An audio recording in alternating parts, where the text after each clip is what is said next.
একটু মনোযোগ দিয়ে শুনবেন। আসল জায়গায় ফাতেমার হাতটা ধরে টেনে টেনে হোসেন নিয়ে গেছে নানার কাছে। জোরে বলেন কার কাছে? যেই নানা তার মাকে বলেছে তার মায়ের আগে কাঠুরার বউ জামিলা জান্নাতে আগে যাবে, এই জন্য নবীর কাছে গিয়ে ফাতেমা বলতেছে, বাবা আমার কোনো দোষ নাই, আমার কোনো দোষ নাই। আমি প্রথম দিন গেছি, স্বামীর হুকুম পাইনি দেখে দরজা খোলেনি। আমি দ্বিতীয় দিন গেছি, এই হোসেন সাথে থাকার কারণে দরজা খোলে নাই। আমি দরকার হলে আরও 10 দিন যাব, কোন আমলের কারণে আমার আগে কাঠুরের বউ জান্নাতে যাবে এটা আমি জানবো। কিন্তু এই হোসেন আমার সর্বনাশ করছে। এই হাত ধরে টানে আপনার কাছে নিয়ে যাচ্ছে, আমার কিন্তু দোষ নাই। হোসেন মায়ের হাত ছাড়ে যায়, নানার হাত ধরে বলতেছে, নানা আপনি আমার মাকে চেনেন? নানা আপনি আমার মাকে চেনেন? যদি আমার মাকে চিনতেন তাহলে এই কাঠুরের বাড়ির দরজায় আমার মাকে পাঠাতেন না। প্রত্যেকটা সন্তান তার মাকে অত্যন্ত ভালোবাসে, ধরে কোন কথা ঠিক কিনা? নানা আপনি বলেন কোন আমলের কারণে ওই কাঠুরার বউ আমার মায়ের আগে জান্নাতে যাবে? মায়ান্তিকু আনিল হাওয়া ইন হুয়া ইল্লা ওয়াহয়ুহা। আপনার বলেন তো আল্লাহর যত জ্ঞান আছে সর্বোত্তম কে জানে? কথা খান না খান? এই যে একটা গান কয় না তাহেরি, আল্লাহর ধন নবীরে দিয়া আল্লাহ আছে গায়েব হইয়া। ঠিক আছে, এটা ঠিক। আল্লাহর ধন মানে কি? আল্লাহর কি? আল্লাহর কোরআন কাক দিছে? নবীরে দিয়া আল্লাহ আছে গায়েব হইয়া। নবীর ধন সব আলেম নিয়ে গোটা পৃথিবীময় আলোচনা করতেছে। জোরে কোন কথা ঠিক কিনা? এই জন্য বলেছে আল উলামাও ওয়ারাসাতুল আম্বিয়া, আলেমরা হচ্ছে নবীদের ওয়ারিস। কিন্তু তাহিরি সমস্ত আলেমক মাইনাস করে নবীর ধন খাজা নিয়ে সব আলেমক বাদ দিছে। নবীর ধন খাজা নিয়ে শুয়ে আছে আজমিরে, এই পর্যন্ত বললে তাও হতো। কিন্তু লাস্টে শিরকের কথা বলতেছে, কেউ ফিরে না খালি হাতে খাজারে তোর দরবারেতে, কেউ ফিরে না খালি হাতে আল্লাহ তোমার দরবারেতে। জোরে কোন কথা ঠিক কিনা? কথা বলেন। খাজার দরবারে না আল্লাহর দরবার? ঈমান যদি পোক্ত করতে চাই, ইয়্যাকা না'বুদু ওয়া ইয়্যাকা নাস্তাঈন, আমরা গোলামি করি কার? সাহায্য চাই কার কাছে? জোরে বলেন। আল্লাহ ছাড়া দেওয়ার কেউ আছে? ভারত বলেছিল পেঁয়াজ বন্ধ করে দিলাম, চিনি বন্ধ করে দিলাম, আলু বন্ধ করে দিলাম, বাংলাদেশের মানুষ না খেয়ে থাকবে। ভারত বন্ধ করে দিছে। ওমা মিন দাব্বাতিন ফিল আরদি ইল্লা আলাল্লাহি রিজকুহা। আল্লাহ তাআলা রিজিকের দরজা খুলে গেছে। আপনার বলেন তো এর আগে রমজান মাসে যত বছর জিনিসপত্রের দাম, এবছর তার চাইতে কম না বেশি? কি শান্তি! এই শান্তি হওয়ার পিছনে দুটা কারণ। একটা কারণ হলো আমরা ভারতের দিকে খেয়াল করিনি, আল্লাহর দিকে খেয়াল করছি। আর 2 নম্বর কারণ হলো বর্তমানে মরদ মানুষ ক্ষমতার চেয়ারে বসে আছে। মরদ মানুষ থাকলে আল্লাহর রহমত হয়। মা তারাক্তু বাদি আলা উম্মতি ফিতনাতুন আদর আলা রাজুল মিনান নিসা, রাওয়াহুল বুখারী কিতাবুল ফিতান। বুখারী শরীফের কিতাবুল ফিতান অধ্যায়ে আল্লাহ রাসূল বলেছেন, আমার পরে আমার উম্মতের জন্য সবচাইতে বড় বিপদ হলো মরদ মানুষের জন্য নারী নেত্রী হওয়া। এই নারী নেত্রী যতদিন আমাদের বাংলাদেশে ছিল, আমরা দুর্নীতিতে চ্যাম্পিয়ন, অভাব অনটন, জিনিসপত্রের দাম বেশি। ধরে কোন কথা ঠিক কিনা? এখন থেকে আমাদের স্লোগান হলো মেয়ে মানুষের দিন শেষ, মরদ মানুষের বাংলাদেশ। জোরে কোন কথা ঠিক কিনা? কি রাজি? তাহলে একটা স্লোগান দেন তো, মেয়ে মানুষের দিন শেষ, মরদ মানুষের। মরদ কন না পুরুষ মানুষ কন? আমাদের বউরাত করে মরদ মানুষ। আহারে। আর রেজালু কাওয়ামুনা আলান নিসা, পুরুষেরা থাকবে ওপরে আর আমরা মেয়ে মানুষকে উপর দিয়ে আমরা তলে শুয়ে বসে আছি। আল্লাহ নবীর হাতটা ধরে বলে, না না, কোন আমলের কারণে সাধারণ একটা কাঠুরার বউ আমার মায়ের আগে জান্নাতে যাবে এটা না বলা পর্যন্ত আমি আপনার হাত ছাড়বো না। এভাবে হোসাইন নানার হাত ধরেছে, নবীর হাত কিন্তু ধরেনি। ধরছে কার হাত? কথা কয় না। আমাদের কাছে নবী, হোসাইনের কাছে নবী। নবী যদি হতো তাহলে না আমাদের শেরদাত গেলে পিঠের উপর চড়ে চল ভাড়া চল, চল ভাড়া চল, চল ভাড়া চল বলে পারতো। কারণ নানা আছে। নানার হাত ধরে বলতে যতক্ষণ না বলবেন আমি হাত ছাড়তেছি না। সঙ্গে সঙ্গে নবী ডাক দেয়, আলী রে। আলী। তো হযরত আলী দৌড়ে এসে বলে লব্বাইকা রাসূলুল্লাহ। দেখ আমি এখন রসুল নাই, আমি তোর শ্বশুর, আর তুই আমার জামাই। লাঠি ধরছে হাত, মেয়ে আছে দাঁড়ায়। এখন এই ঘরের মধ্যে আমরা কে? আমি শ্বশুর, তুই জামাই, আমার মেয়ে আর লাঠি। এই লাঠি হাত ধরে বলতেছে কোন আমলের কারণে কাঠুরে বউ জামিলা তার মায়ের আগে জান্নাতে যাবে এটা না বলা পর্যন্ত আমার হাত ছাড়বে না। আলী বলতেছে জোরে ধর, হাত আরো জোরে ধর। নবী বলতেছেন কেন?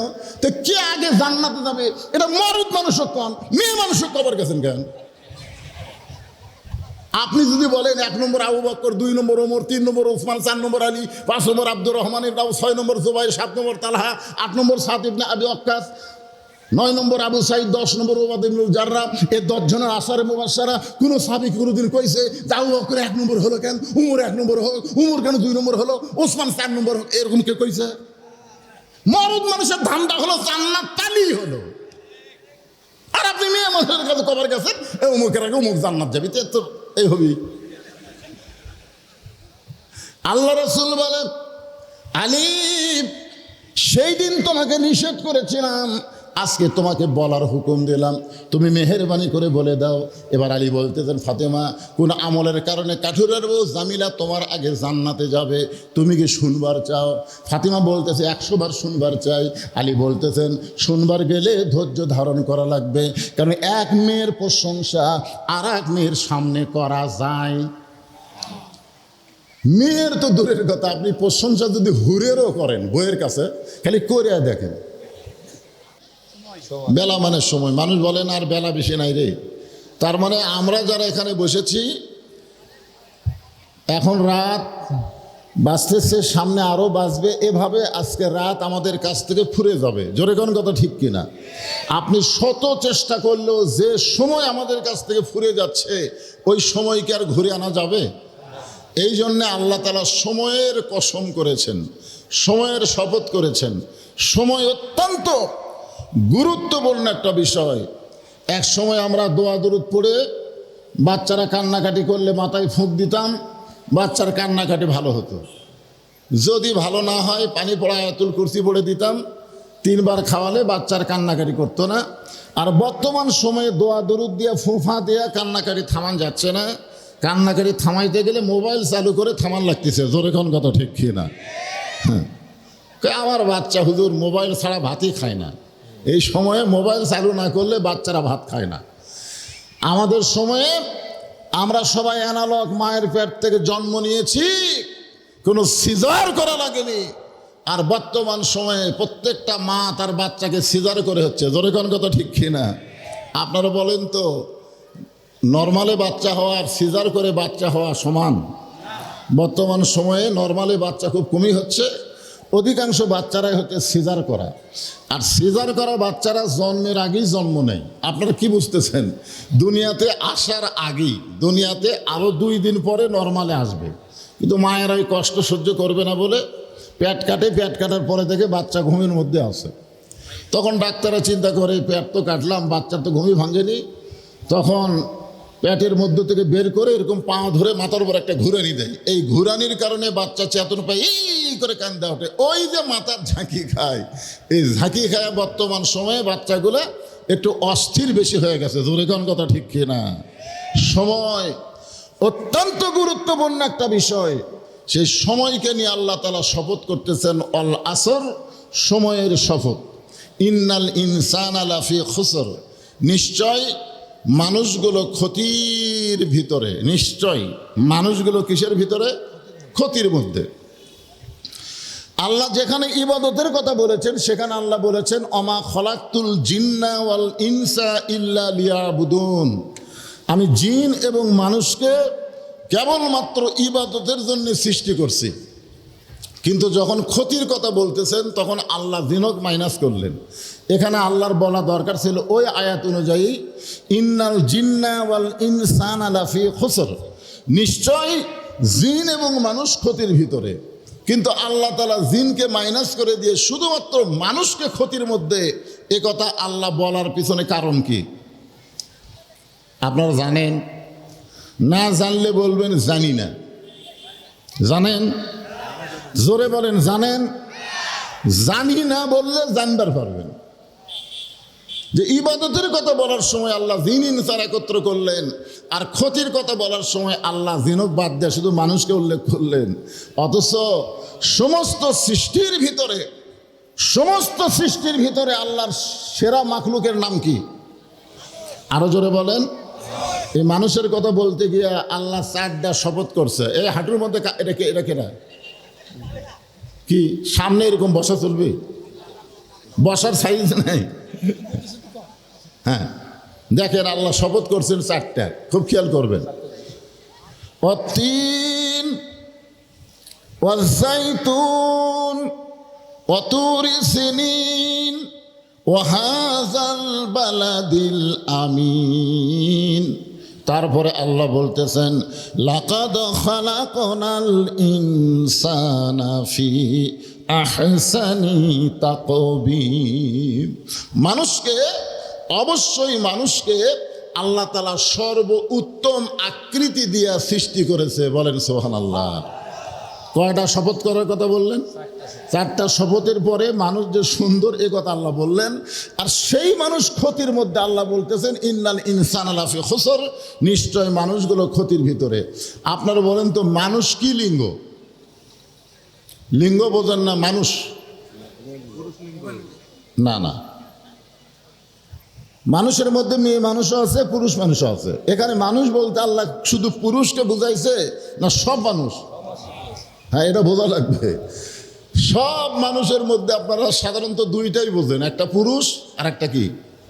কিন্তু নারী পুরুষের মাঝখানে যে আর একটা আছে, আপনাদের রাজশাহী মনে হয় নাই।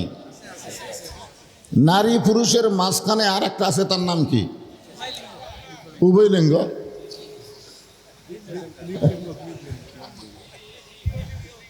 তৃতীয় লিঙ্গ। হ্যাঁ, আর একটা বলছে তৃতীয় লিঙ্গ। আমাকে একজন প্রশ্ন করছে, হুজুর পুরুষ মানুষ মারা গেলে আমরা 3 কাপড় দেই, মেয়ে মানুষ মারা গেলে আমরা 5 কাপড় দেই, তো হিজড়া মরলে কয় কাপড়? বিশ্বাস করেন আমি যে এরকম বয়স হয়েছে আজ পর্যন্ত আমি কোনো হিজড়া মরা দেখিনি। আমি দেখিনি। আচ্ছা, আপনারা দেখছেন? এরা কি মরে না নাকি? না গোটা বাংলাদেশ নাই নাকি? কি আমি তো বেকুব হয়ে গেলাম যে পুরুষ মানুষ মারা গেলে 3 কাপড় দেয়, মেয়ে মানুষ মারা গেলে 5 কাপড় দেয়, তাহলে হিজড়া মরলে কয়টা দিবে? আমি তো মরা দেখিনি, না দেখে এখন বলবো কেমনে? তো যাই হোক, আজকে এখানে সমস্ত মানুষকে লক্ষ্য করে আল্লাহ বলতেছেন নিশ্চয় মানুষ ক্ষতির ভিতরে। এক কথা, ইল্লাল্লাযীনা আমানু ওয়া আমিলুস সালিহাতি ওয়া তাওয়াসাউ বিল হক ওয়া তাওয়াসাউ বিস সবর। ইল্লা দিয়ে আল্লাহ ইস্তেসনা করে বললেন ক্ষতির মধ্যে পড়বে না যাদের মধ্যে 4টা। জোরে বলেন কয়টা? 4টা। খুব খেয়াল করবেন। 1 নম্বর হলো ঈমান। আমাদের বাংলাদেশে মুসলমানের সংখ্যা ভালোই আছে, শতকরা 92% মুসলমান, কিন্তু শতকরা ঈমানদার কয়জন? আপনারা বলেন তো, অজু ভঙ্গের কারণ আছে না নাই? নামাজ ভঙ্গের কারণ আছে না নাই? রোজা ভঙ্গের কারণ আছে না নাই? ঈমান ভঙ্গের কারণ কি? আমরা অনেকেই ঈমান ভঙ্গের কারণ জানি না, যার কারণে যে আমরা মুসলমান দাবি করেও বেঈমান হয়ে আছি, অনেকেই এটা বুঝবার পারতেছি না। জোরে কোন কথা ঠিক কিনা? হ্যাঁ, ঈমান কি এই জিনিসটা আল্লাহ রাসূলের কাছে যাওয়া লাগবে। রাসূল বলতেছেন ইকরার বিল লিসান, তাসদিক বিল জিনান, আমল বিল আরকান, এরই নাম হলো ঈমান। খুব খেয়াল করে শুনবেন, গরমের দিন তো, হ্যাঁ একটু মনোযোগ দেওয়া লাগবে। এখানে রাসূল 3টা কথা বললেন। জবানে বলতে হবে লা ইলাহা ইল্লাল্লাহ, শুধু জবানে বললে হবে না। কারণ 71 সাল তো আপনারা দেখেননি, দেখছেন?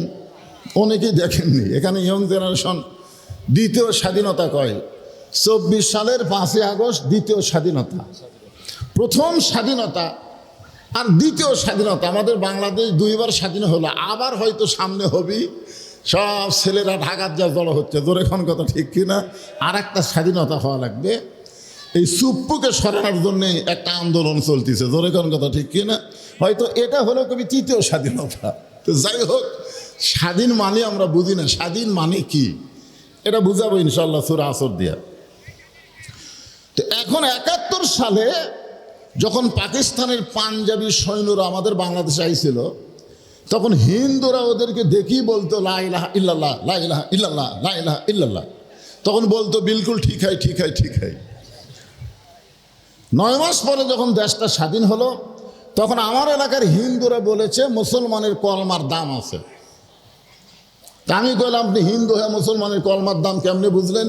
বলে, যুদ্ধের সময় বুঝেছি, এই কলেমা মুখে জারি থাকার কারণে আর্মির গুলির থেকে বেঁচে গেছি। আমি বললাম, দাদা, শুধু মুখে কলেমা জারি রাখার কারণে যদি আর্মির গুলি থেকে বাঁচেন, ওই কলেমা যদি তাসদিক বিল জেনান কলিজার মধ্যে জায়গা দিবার পারেন, তাহলে জাহান্নামের আগুন থেকে আল্লাহ আপনাকে বাঁচায় দিবে। এখন তাসদিক বিল জেনান এটা কি, এটা কি, এটা বোঝানোর জন্য বলতেছি। লোকটার নাম হলো মীর কাসিম আলী। লোকটার নাম কি? মীর কাসিম আলী। উকিল এসে বলতেছে, স্যার আজকে রাত 12টায় আপনার ফাঁসি হবে। মীর কাসিম আলী মুচকি মুচকি হেসে বলতেছে, এখন কয়টা বাজে? তো বলে, এখন বাজে রাত 9:30। তো বলতেছে, আলহামদুলিল্লাহ, তাহলে এখনো 2.5 ঘন্টা দেরি আছে। তো খামাখা 2.5 ঘন্টা বসে থাকে কি লাভ? আমি 2 ঘন্টা ঘুম পাড়ি। যার রাত 12টায় ফাঁসি হবে সে বলতেছে, খামাখা 2.5 ঘন্টা বসে থাকা কী লাভ, আমি 2 ঘন্টা ঘুম পারি। উকিল মনে মনে কয় 12টার সময় তার ফাঁসি হবে, তাই 2 ঘন্টা ঘুম পাড়বে। জানা যাচ্ছে 12টায় ফাঁসি হবে, 2 ঘন্টা ঘুম পাড়বে। উকিল মনে করছে ফাঁসির চিন্তায় লোকটা পাগল হয়ে গেছে। উকিলের নাম হলো তাজুল ইসলাম। মন খারাপ করে বার হয়ে গেছে। রাত যখন 11:30 বাজে, ওই সময় ফাঁসির কন্ডম ছেলে ঢুইকা দেখে মীর কাসিম আলী নাক ডাকা ঘুম পাড়তিছে। উকিল কয়, কে রে? আর 8 ঘন্টা পরে লোকটার ফাঁসি হবে, আর লোকটা এই হারে ঘুম পাড়তিছে। তাসদিক বিল জেনান, কলিজার মধ্যে ইমান কারে কয়, একটু মনোযোগ দিয়ে শোনেন। উকিল তখন পা নড়াইছে, লোকটা চেতন পাইছে। চেতন পাওয়ার বলতেছে, উকিল সাহেব ফাঁসির সময় কি হয়ে গেছে? বলে, না স্যার, এখন 8 ঘন্টা আছে। আলহামদুলিল্লাহ। ওযু করে 2 রাকাত নামাজ পড়ে, কোরআন শরীফের সূরা মূল মুজাম্মিল তেলাওয়াত করে, ফাঁসির কন্ডম ছেলে সবচাইতে ভালো যে পাঞ্জাবি ছিল, সেই পাঞ্জাবি পরার পরে চিরুনি দিয়ে মাথা হাসড়ায় বলে, উকিল দেখো তো আমাকে কেমন লাগতেছে, আমাকে দেখো তো কেমন লাগতেছে। উকিল কান্দে আর বলে, স্যার এখন আপনার ফাঁসি হবে, আপনি কি শ্বশুর বাড়ি যাবেন যে পাঞ্জাবে গাওয়াত দেওয়া চুল আসায় বলতেছে আমার কেমন লাগতেছে? মীর কাসিম আলী বলে, উকিল ফাঁসি হবে আমার, আর তুমি কাঁদতেছ। আমার কলিজার ঈমান আমাকে বলতেছে, অন্যায়ভাবে কাউকে যদি ফাঁসি দেওয়া হয় তার মৃত্যু হয় না, সে হাসতে হাসতে আল্লাহর জান্নাতে চলে যায়। ওয়ালা তাকুলু লিমান ইউকতালু ফি সাবিলিল্লাহি আমওয়াতুন বাল আহইয়াউ ওয়ালাকিন লা তাশউরুন। আল্লাহু আকবার। তাসদিক বিল জেনান, কলিজার মধ্যে যখন ইমানের জায়গা হবে, ওই মানুষটা মৃত্যুকে নিয়ে কোনো টেনশন করবে না। কারণ দুনিয়াতে আসা হয়েছে যাওয়ার জন্যই। জোরে কোন কথা ঠিক কিনা? আমরা দুনিয়াতে কি থাকার জন্যই না যাওয়ার জন্যে? কার কার থাকার ইচ্ছা আছে? যত মশানেরই বাসা তৈরি করেন আর যত সুন্দর করেই বাড়ি তৈরি করেন, থাকার কোনো বন্দোবস্ত নাই, আসলে যাইতেই হবে। জোরে কোন কথা ঠিক? যাওয়া লাগবেই। এই জন্য আল্লাহ বলতেছে, লা তামুতুন্না, মৃত্যুবরণ করো না, ইল্লা ওয়া আনতুম মুসলিমুন, যতক্ষণ মুসলমান না হবে। মুসলমান হয়ে মরে দেখো, তোমাদের দেহ যাবে কবরে, তোমাদের রুহুর কোনো কবর হবে না। তোমাদের রুহুকে আমি ইল্লিন নামক জান্নাতের বাগানে রাইখা দিব। মুসলমান হয়ে মরা লাগবে। মুসলমান হয়ে মরবার গেলে তাসদিক বিল জেনান, কলিজার মধ্যে ইমানের দরকার আছে না নাই? এরপর আল্লাহ নবী বললেন, আমল বিল আরকান, ইমান অনুযায়ী আমল করা লাগবে।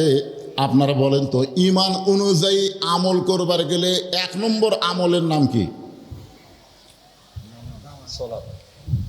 পিছন থেকে এক ভাই কইছে নামাজ, এই ভাই কইছে সালাত। আসলে আমরা কোরআন শরীফ, হাদিস শরীফ, কোরআন মাজিদ, হাদিসের মধ্যে কোনো জায়গায় আমরা নামাজ পাবো না। নামাজ কিন্তু নাই, আছে কি? সালাত আছে, সালাত। কিন্তু আমাদের বাংলাদেশে আমরা একটা ভাষাগতভাবে কেউ যদি বলে তুই দোজকে যাবি রে, তো দোজক মানে কি? দোজক কি কোরআনে আছে? কেউ যদি বলে তুই বেহেশতে যাবি রে, আপনারা বলেন তো বেহেশত কি কোরআনে আছে? রোজা কোরআনে আছে, নামাজও কোরআনে নেই। এগুলা সব ফার্সি ভাষা আমাদের অভ্যস্ত হয়ে গেছে, এই জন্য আমরা নামাজই বললাম। সালাত অভ্যস্ত নাই, নামাজটাই অভ্যস্ত হয়ে গেছে। তা আপনারা বলেন আমল বিল আরকান, ইমান অনুযায়ী আমল করতে গেলে 1 নম্বর যেটা লাগবে তার নাম হলো নামাজ। তার নাম কি? সবাই বলেন, তার নাম কি? আপনারা বলেন তো, নামাজ যদি না থাকে, হাদিস শরীফে বলা হয়েছে লা সালাতা লা ঈমানা, যার নামাজ নাই তার ঈমান নাই। লা সালাতা লা দীনা, যার নামাজ নাই তার কোনো ধর্মও নেই। বাইনাল আবদি ওয়াল কুফরি তরকুস সালাত, বান্দা আর কাফেরের মধ্যে পৃথক করার জিনিসটার নামই হলো নামাজ। এখন আপনারা বলেন আমাদের নবী এই নামাজ পাইছে কখন? মেরাজ কোন সময় হয়েছে? মেরাজ হয়েছে নবুয়তের 10ম বৎসরে। ধরে বলেন কত বৎসরে? 10ম বৎসরে কিন্তু নবী নামাজ পাইছেন। কিন্তু নবী হিজরত করেছেন কত বছরে? 13 বছরে। কত বছরে? 13 বছরে। তাহলে নামাজ পাওয়ার পরেও নবী কয় বছর মক্কা ছিলেন? 3 বছর। এই কথাটা মনোযোগ দিয়ে শুনবেন, 3 বছর মক্কায় ছিলেন। প্রত্যেক জায়গায় আল্লাহ বলেছেন আকিমুস সালাত, নামাজ কায়েম করো। দেখেন কোরআনের প্রথমে আল্লাহ বলেছেন আল্লাযীনা ইউমিনুনা বিল গায়বি ওয়া ইউকিমুনাস সালাত।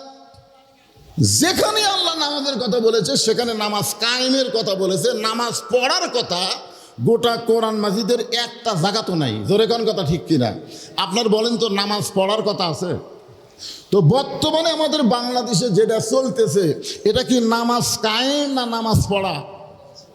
এ কথা কন না কেন? এটা কি নামাজ পড়া না নামাজ কায়েম? হ্যাঁ, এটা নামাজ কায়েম চলতেছে। নামাজ পড়া, যার মন চায় তাই পড়ে, যার মন চায় পড়ে না। আমাদের বাংলাদেশে দেখবেন একদল মসজিদে যাচ্ছে আর একদল মসজিদে ঘাড় ব্যাগা করে বাড়ির দিকে যাচ্ছে, অথচ হাইয়া আলাল সালাহ হাইয়া আলাল ফালাহ মুয়াজ্জিন বলেছে। শোনার পরেও মন চাইলে মসজিদে যায়, মন চাইলে যায় না। নামাজি বেনামাজি মিলে একই সাথে আবার খায়। জোরে কোন কথা ঠিক কিনা? নামাজি বেনামাজি দেখবেন ছেলের বাপ নামাজ পড়ে, মেয়ের বাপ পড়ে না। আবার মেয়ের বাপ হয়তো নামাজ পড়ে, ছেলের বাপ পড়ে না। দুইজন বিয়ে একসঙ্গে চা খায়। আল্লাহর নবী বললেন, আল্লাহ আপনি নামাজের কথা যেখানেই বলেছেন সেখানে আকিমুস সালাত বলেছেন। তো আমি তো নামাজ তো নিয়ে আসলাম আরশে আজিম থেকে দুনিয়ায়, কিন্তু নামাজ তো কায়েম করার কোনো পরিবেশ পাচ্ছি না। আল্লাহ বলেন, হাবিব বর্তমানে আপনি যেই এলাকায় আছেন সে এলাকায় আপনি হলেন ইমাম আর নেতা হলো আবু জেহেল। আপনি হলেন কি? আপনি হলেন ইমাম আর নেতাকে আবু জেহেলের মতো নেতা যেখানে থাকবে আর আপনার মতন ইমাম যেখানে থাকবে সেখানে নামাজ পড়া থাকবে, কিন্তু নামাজ কায়েম হবে না। নামাজ কায়েম করতে গেলে যিনি ইমাম তিনি নেতা হওয়া লাগবে। যিনি ইমাম তিনি নেতা হলে নামাজ কায়েম হবে।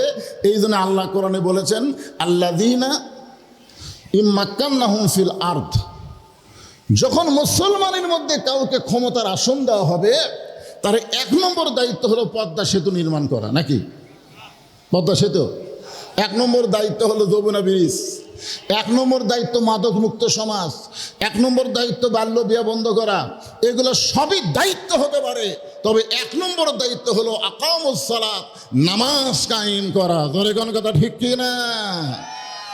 নামাজ যতদিন কায়েম না হবে ততদিন আমাদের যুবকগুলোকে আমরা ভালো করতে পারবো না। এরা দিনের ভোট রাতে দিবে, দরজা জানলা বন্ধ করা ভোট দিয়া সকালবেলা বলবে কেউ দেখে নাই। যতদিন পর্যন্ত নামাজ কায়েম না হবে কারণ নামাজ যখন কায়েম হবে আল্লাহ বলতেছেন ইন্নাস সালাতা তানহা আনিল ফাহশাই ওয়াল মুনকার, একমাত্র নামাজই পারে মানুষকে যাবতীয় বেহুদা এবং খারাপি থেকে বাঁচাই দিতে। আপনার ছেলের হাতে টাচ মোবাইল আছে না নাই? বাপেরা কথা কোন আছে না নাই? তা আপনার ছেলে যে টাচ মোবাইল নিয়ে সারাদিন ঘরে, রাত যখন 10টা বাজে তখন মনে করে বাপ মা তো ঘুমাচ্ছে, দরজা জানলা বন্ধ করে আমি এখন ইচ্ছা মতো অশ্লীল ভিডিও দেখি, কেউ দেখবার পাচ্ছে না। ওই ছেলেটা যদি 5 ওয়াক্ত নামাজি হয় তখন ওর ঈমান বলবে কেউ না দেখলো আল্লাহ দেখতেছে। জোরে কোন কথা ঠিক কি না? তাহলে আপনার ছেলেকে ভালো রাখতে গেলে 1 নম্বর যেটা লাগবে তার নাম হলো নামাজ। জোরে কোন 1 নম্বর কি লাগবে? নামাজ লাগবে। এই জন্য রাসূল বলেছেন 7 বছর থেকে নামাজের তালিম দাও, 10 বছর থেকে জোর করে নামাজ ধরাও। এখন হয়তো অনেকে বলবেন হুজুর আমাদের ছেলে 5 ওয়াক্ত না পড়ে হুজুর, কিন্তু জুম্মা পড়ে। আপনারা বলেন তো, নামাজের কথা যেখানে বলা হয়েছে সেখানে লা সালাতা লা ঈমানা, এটা কি জুম্মার নামাজ না 5 ওয়াক্ত? আল্লাহ রাসূল যে মেরাজে গেছিলেন, মেরাজে গেলে রাসূলকে আল্লাহ কয় ওয়াক্ত নামাজ দিয়েছেন? 50 ওয়াক্ত। আরে বাবা, আমরা নবীর কাছে পাচ্ছি কয় ওয়াক্ত সেটা কম তো, সেটা কম 50। খালি আসর মাগরিব এশা এই 3 ওয়াক্ত একটু তাড়াতাড়ি হয়। আসর কিছুক্ষণ পরে মাগরিব, কিছুক্ষণ পরে এশা, তাই আমরা বিরক্ত হয়ে যাই। কিন্তু এত তাড়াতাড়ি নামাজ, একটা শেষ না হতে আর একটা। আর যদি 50 ওয়াক্ত নামাজ হতো, 24 ঘন্টার মধ্যে 50 ওয়াক্ত নামাজ পড়লে আমাকে সংসার করা যেত। তা আমরা যেটা পাইছি সেটা কম। আপনারা বলেন তো, জুম্মার নামাজ ফরজ হয়েছে, এটা কখন ফরজ হয়েছে? জুমার নামাজ এটা কিন্তু আরশের নামাজ না। এই যে ছেলেরা জুম্মা মারতেছে কয় হুজুর আমাকে মসজিদে মুসল্লি আটতেছে না হুজুর, মসজিদ দোতলা করা লাগছে। হায় হায়, দোতলা তাই আঁটে না হুজুর, তে এত মুসল্লি তোমাকে রে, ফজরের খবর কি? যেদিন জুম্মার নামাজের মতন মুসল্লি ফজরের নামাজে হবে সেদিন বাংলাদেশে নামাজ কায়েম হবে। জোরে কোন কথা ঠিক কি না? মনে করেন আল্লাহ খুশি হয়ে রাহমাতুল আলামিন, না আল্লাহ হচ্ছে লা তাকনাতু মির রাহমাতিল্লাহ ইন্নাল্লাহা ইয়াগফিরুয যুনুবা জামিয়া ইন্নাহু হুয়াল গাফুরুর রহিম। আল্লাহর দয়ার কোনো শেষ আছে? তো আল্লাহ বলতেছে হাসরের ময়দানে, এই যারা 5 ওয়াক্ত নামাজ পড়ো নাই, শুধু জুমার নামাজ পড়েছো, আমি আল্লাহ তাদেরকে জান্নাত দিয়ে দিলাম, যাও। তখন জুম্মা পার্টিটা খুশি হবে, বুঝলেন? হায় হায় রে, খালি জুম্মা পড়ছি, সবার শেষে যায় আগে যাচ্ছি, তাই আল্লাহ আমাকে জান্নাত দিল। এক দৌড়ে জান্নাতের কাছে গিয়ে দেখবে বিশাল একটা তালা। তা আল্লাহ জান্নাত তো দিলেন, তালা কেন? আল্লাহ বলে খুঁজা দেখ চাবি তোরকে কাছে আছে। তখন খুঁজা দেখবে একটা চাবি আছে, তালার মধ্যে ঢুকে ঠিকই, কিন্তু চাবি ঘোরে না, ঢুকছে ঘোরে না। তো বলে আল্লাহ ঘোরে না তো? কয় পাগলা, তালার মধ্যে 5টা দাগ আছে, তোর চাবির মধ্যেও 5টা দাগ থাকা লাগবে, দাগে দাগে মিল হবে, কুট্টুস করে খুলে দেবে। তখন আল্লাহ এটা কিসের দাগ? বলে এই 5টা দাগ হলো 5 ওয়াক্ত নামাজ। বলে আমরা তো 5 ওয়াক্ত পড়িনি, খালি জুম্মা পড়ছি। আল্লাহ তখন বলবে জান্নাত দেখে ফেরত আয়। যারা শুধু জুম্মা মারতেছে এরা জান্নাত হয়তো দেখবার পারবে কিন্তু ঢুকবার পারবে না। জান্নাতে ঢুকতে গেলে ফালিয়াবুদু রাব্ব হাযাল বাইত আল্লাযী আত'আমাহুম মিন জু'ইন ওয়া আমানাহুম মিন খাউফ। আল্লাহু আকবার। নামাজ আল্লাহ বলতেছেন ওই ঘরের মালিকের যারা গোলামি করবা, আমি আল্লাহ তোমাদেরকে 2টা পুরস্কার সঙ্গে সঙ্গে দিব। 1 নম্বর পুরস্কার হলো তোমাদের রেজেকের কোনো পেরেশানি থাকবে না, রেজেক নিয়ে তোমাদের চিন্তা করা লাগবে না। আর 2 নম্বর হলো যাবতীয় ভয় থেকে, ওই ভারতের অ্যাটম বোম, ওই আমেরিকার অ্যাটম বোম, অমুকের হাইড্রোজেন বোমা, কোনো বোমার ভয়, কোনো কিছুর ভয় তোমাদের কলিজায় থাকবে না। পুরাপুরি নিরাপত্তা আমি আল্লাহ শুধুমাত্র নামাব। এখন আসেন, গরমের দিন তো খুব লম্বা করা যাবে না, সূরা আসরের 4টা পয়েন্ট আপনাদের সামনে ওয়াজ করা লাগবে। তো এখন ও আমিলুস সলিহা আপনার ধরে নিলেন, পুরুষের জন্য 1 নম্বর নেক আমল হলো নামাজ। জোরে কেন 1 নম্বর নেক আমল কি? সবাই বলেন 1 নম্বর নেক আমল কি? আর নারীদের জন্য 1 নম্বর নেক আমল, এটা আর জোরে কয় না। নারীদের জন্য 1 নম্বর নেক আমল কিন্তু নামাজ না। কারণ কোনো মেয়ে মানুষ যদি 7 ওয়াক্ত নামাজ পড়ে, 7 ওয়াক্ত বোঝেন, চাষ পড়ে, তারপরে ইশরাক পড়ে, 5 ওয়াক্ত নামাজ পড়ে, তাহাজ্জুদ মারে, কিন্তু পর্দা করে না। যেরকম সাবেক প্রধানমন্ত্রী বলতেছে আমি তাহাজ্জুদ পড়ি, জোরে কোন কথা ঠিক কিনা? তাহাজ্জুদ স্বামী ওসমান কয় আমিও তাহাজ্জুদ পড়ি 70 রাকাত। যাই হোক, আমি আপনাদের বলতেছি যে মেয়েদের জন্য 1 নম্বর নেক আমলের নাম কি? পর্দা। একদিন আল্লাহর নবী ফাতেমার ঘরের মধ্যে গেলেন, মায়েরা অনেক আইছে, মেয়েদের কোনো ওয়াজ হয় না। এক মেয়ে যাচ্ছে আর বলতেছে একটা বক্তা আমাকে ওয়াজ করে না, কি কি সব কয়ে যায়। কারণ আমাদের মাগুলো যদি ভালো না হয়, আমরা মরদগুলো যতই ভালো হই কাম হবে না। কারণ একটা ভালো সন্তান নিবার গেলে একটা ভালো মায়ের দরকার। জোরে কোন কথা কন না কেন? একটা ভালো মা যদি না হয় ভালো সন্তান কেমনে হব? এই জন্যে মায়ের। আল্লাহর নবী ফাতেমার ঘরের মধ্যে গিয়ে বললেন, ফাতেমা তুমি শুনলে খুশি হবে, শুধুমাত্র আল্লাহর পর্দা মানার কারণে আল্লাহ তোমাকে জান্নাতি নারীদের নেত্রী হিসাবে ডিগ্রি দিয়েছে। সাইদাতুন নিসাই আহলেল জান্নাহ ফাতেমাতুজ জোহরা। এত ছোট মানুষ, এটা কার রে? এটা হেরে গেল, এখনই হেরে গেল।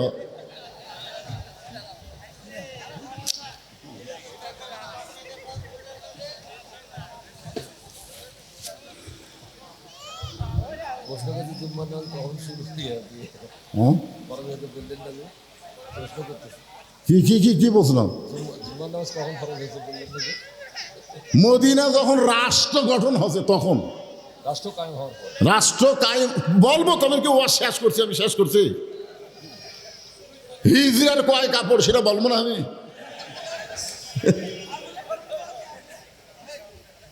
সব ওয়াজ করে তারপর চলে যাবো।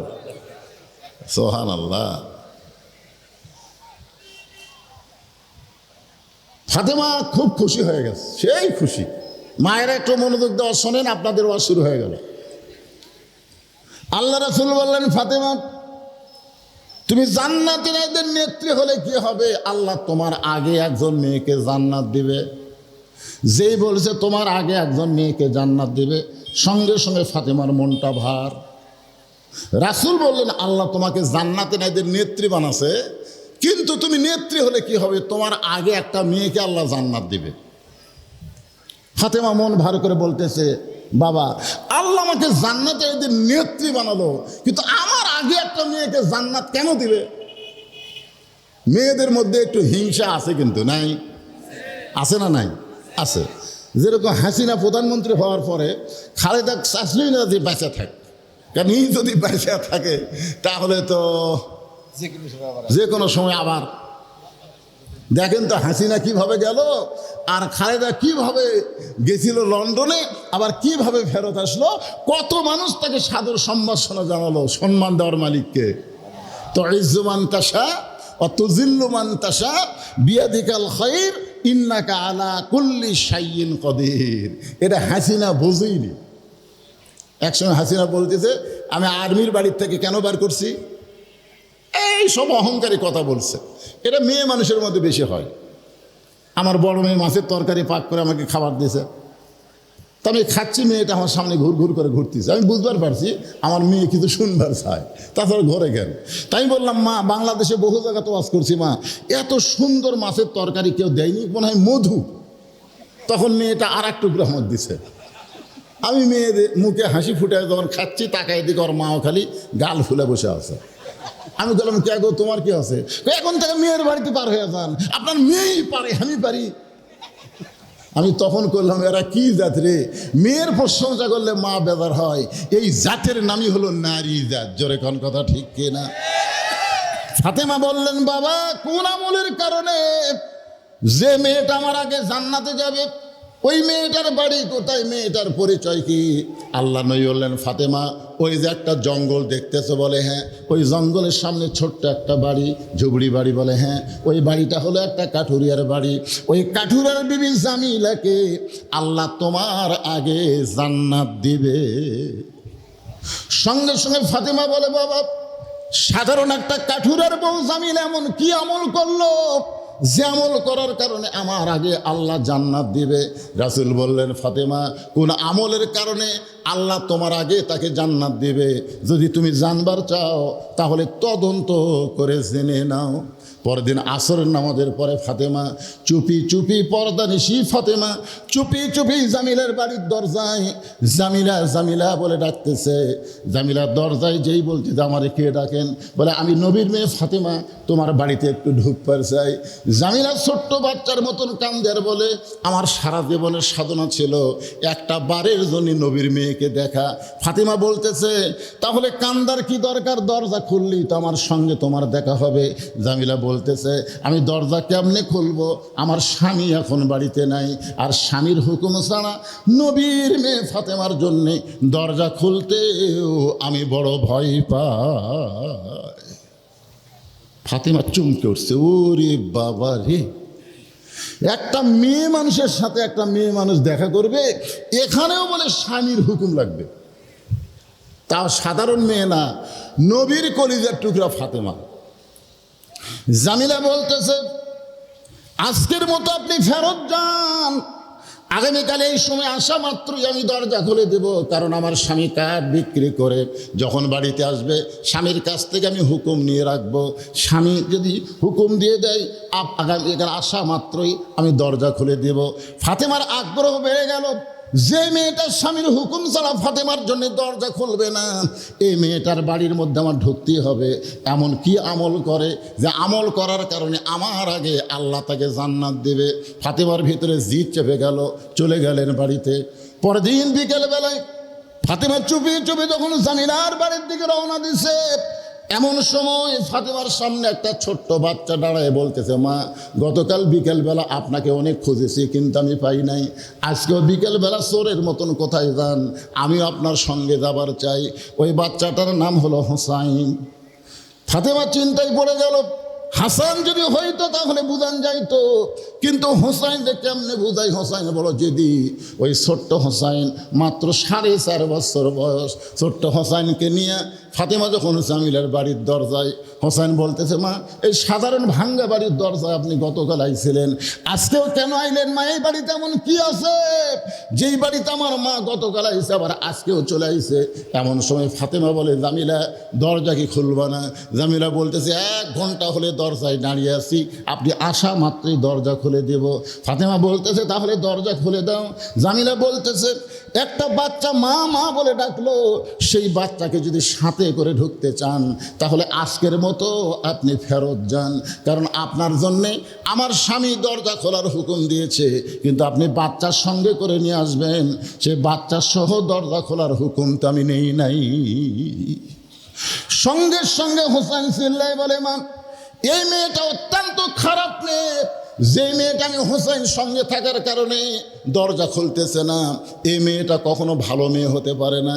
সঙ্গে সঙ্গে ফাতেমা হোসেনকে বুকের মধ্যে নিয়ে কপালে একটা চুমু দিয়ে বলতেছে বাবা, তুমি যাকে খারাপ মেয়ে বলতেছো, তুমি যে মেয়েটাকে খারাপ চিন্তা করতেছো, তোমার নানা বলেছে ওই মেয়েটা তোমার মায়ের আগে জান্নাতে যাবে। হোসেন বলতেছে কে বলছে? ফাতেমা বলতেছে তোমার নানা, তোমার নানা, তোমার নানা বলেছে ওই মেয়েটা তোমার মায়ের আগে জান্নাতে যাবে। সঙ্গে সঙ্গে হোসেন বলতেছে মা, তাহলে জায়গায় ঘুরে কোনো লাভ নাই, জায়গা মতো যাওয়া লাগবে। জায়গায় ঘুরে কোনো লাভ নাই, জায়গা মতো যাইতে হবে। কুল ইন কুনতুম তুহিব্বুনাল্লাহ ফাত্তাবিউনি। আব্দুল আলিম একটা গান গাইছিল, মনে হে বড় আশা ছিল আমি যাব মদিনায়। শুনছেন গান শুনছেন? তখন দিনাজপুরে আলেমরা বলতেছে আলিম ভাই গানটা ভুল হয়ে গেছে, আপনি গানটা ঠিক করে গান। আব্দুল আলিম বলে কি গাওয়া লাগবে? তখন আলেমরা বলতেছে বলেন, মনে হে বড় আশা ছিল যাব মক্কা মদিনায়। আপনি মক্কা বাদ দিয়ে শুধু মদিনার কথা বলেন। আব্দুল আলিম বলে রে দুনিয়ার আলেমেরা শোনো, মদিনার মানুষটাকে যদি ইত্তেবা করতে পারো, অনুসরণ করতে পারো, তাহলে শুধু মক্কা না, মক্কার মালিক আল্লাহ পর্যন্ত তোমার হয়ে যাবে। মুসলমানের কাছে মক্কার চাইতে মদিনার দাম 1000 গুণ বেশি। জোরে কোন কথা ঠিক কিনা? আপনি বলেন তো কি কারণে? মদিনাতে যিনি ঘুমায় আছে তিনি কে? তিনি যখন হিজরত করে মদিনায় গেছিলেন, মক্কা বিজয়ের সময় কাবা ঘরের দরজা খুলে দেখি 360টা মূর্তি। ওমর ফারুক বললেন, সি সি সি, কাবা ঘরের মধ্যে মূর্তি, আল্লাহ কি করলো? আল্লাহ রাসূল বলেন, ওমর, ঘর আল্লাহর হতে পারে কিন্তু আল্লাহ হেফাজত করবে না, আল্লাহর ঘরের কাছে আল্লাহওয়ালারা থাকা লাগবে। জোরে কোন কথা ঠিক কিনা? আপনারা বলেন তো, মসজিদের মালিককে? মসজিদ হেফাজতের দায়িত্ব কার? বিশেষ করে মুয়াজ্জিনের বেশি। মুয়াজ্জিন এশার নামাজ পড়ে চলে গেছে, তালা দেয়নি, মনে ভুলে কি দেয়নি, তালা দেয়নি। সকালে এসে আজান দিবেন, এসে দেখে ভোরের সময় মাইক নাই। তাহলে আপনারা বলেন তো, কমিটির লোক দোষ দিবে কাক, আল্লাহ না মুয়াজ্জিন? ঘর কার? তাহলে আল্লাহর ঘরতে মাইক নিয়ে গেল, আল্লাহ কি করলো? আমাকে একজন বলে, হুজুর, গাজার মুসলমানকে, ফিলিস্তিনের মুসলমানকে ইহুদির বাচ্চারা এতভাবে মারতেছে, আল্লাহ কি ঘুম পাড়তিছে? আমি বললাম, কেরে পাগলা, ওই ইহুদির বাচ্চা করুক, জায়গা দিছে কে? মুসলমানেরাই জায়গা দিছে রে। আজকে রোহিঙ্গা যেরকম আমরা জায়গা দিছি, এইরকম জায়গা মুসলমানেরাই দিছে।